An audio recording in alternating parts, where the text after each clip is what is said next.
DJ Ferris. The Chicago, nigga. It's the real one. Hit me.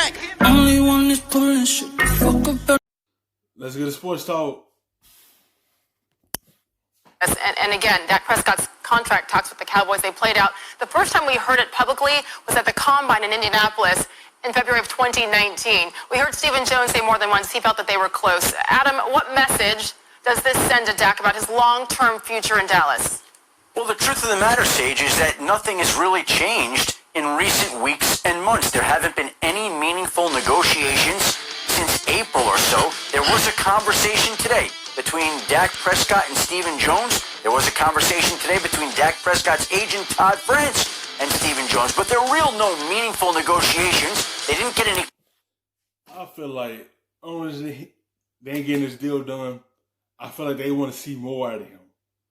I feel like for them to order to get him a long extension, they want to see what he can do for the Cowboys. They want to see, can he get them back to the playoffs?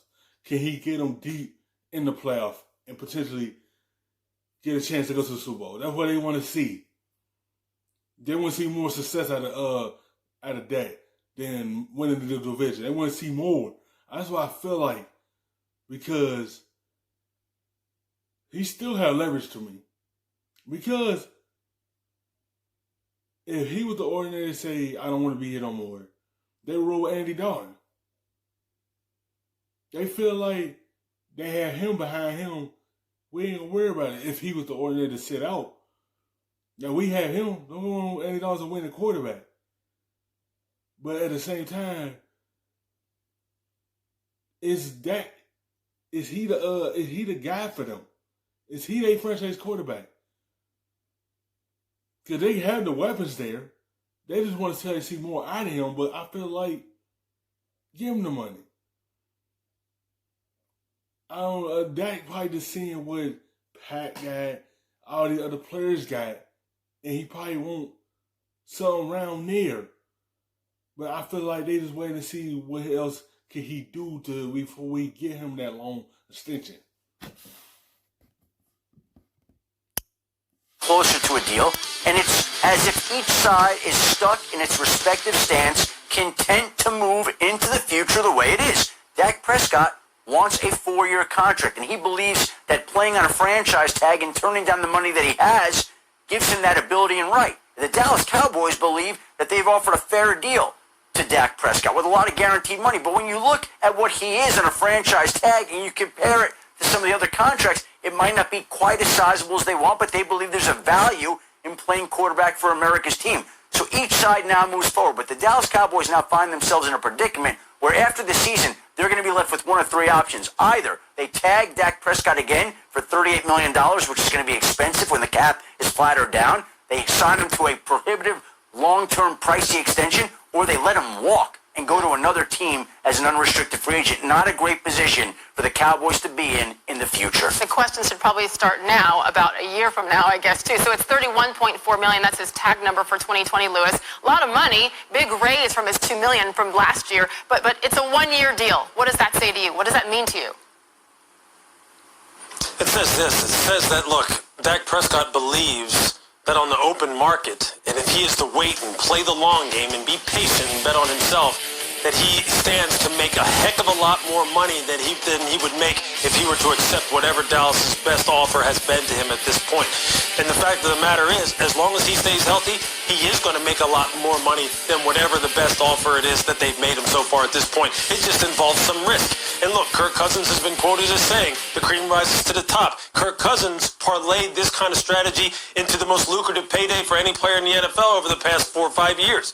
Dak Prescott is now on that trajectory. He's on that path. He's on that plan.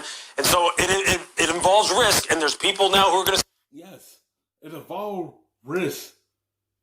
But if he stay healthy, continue doing this, and he walks out of Dallas, he's a solid quarterback. Any one of these teams will give him that contract. Because he do have a Pro Bowl on his belt. He won divisions. He made it to the playoffs. Teams are looking for a quarterback that can get them to the playoffs and get them an opportunity to go potentially deep in the playoffs. And he's a winning quarterback. Yes, this season they ain't win, but any other team would love to have Dak as their starting quarterback because he brings a lot to the table. Durability, always on the field. And that's what teams looking for. A quarterback that could be on the field all the time, and Dak is that quarterback. If he stay upright and Dallas don't write him a check that he wants, someone else will. He's going to walk out that door and get an opportunity with someone else. And they will throw that money at him. And Dak will catch that and put his name on the dotted line. Sit there and say, how can you not take a deal that's, 34, 35 million a year and over 100 million guaranteed money? Well, in today's day and age, that sounds like, something that most of us could live with.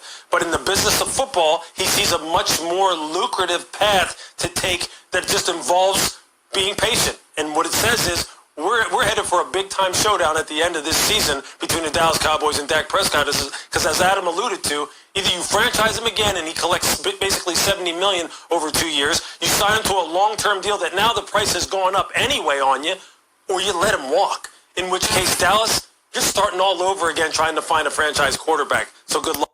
That's what I'm saying.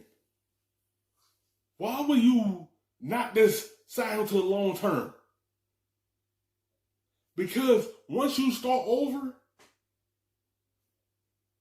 it's going to be a tough road because you're going to have to roll with how that rookie do his first year.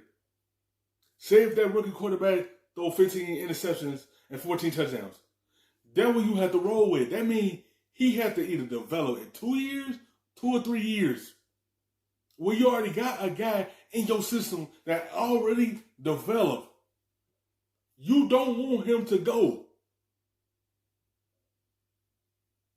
Just get him what he wants and stick with him because you don't want to start over. When you have to start from the bottom again and develop that quarterback to get up here to the point that he can be that franchise quarterback and help you go where you want to go, when you already got a guy that's already up here, that already established in your system, you don't want to start over because it's going to look bad on you.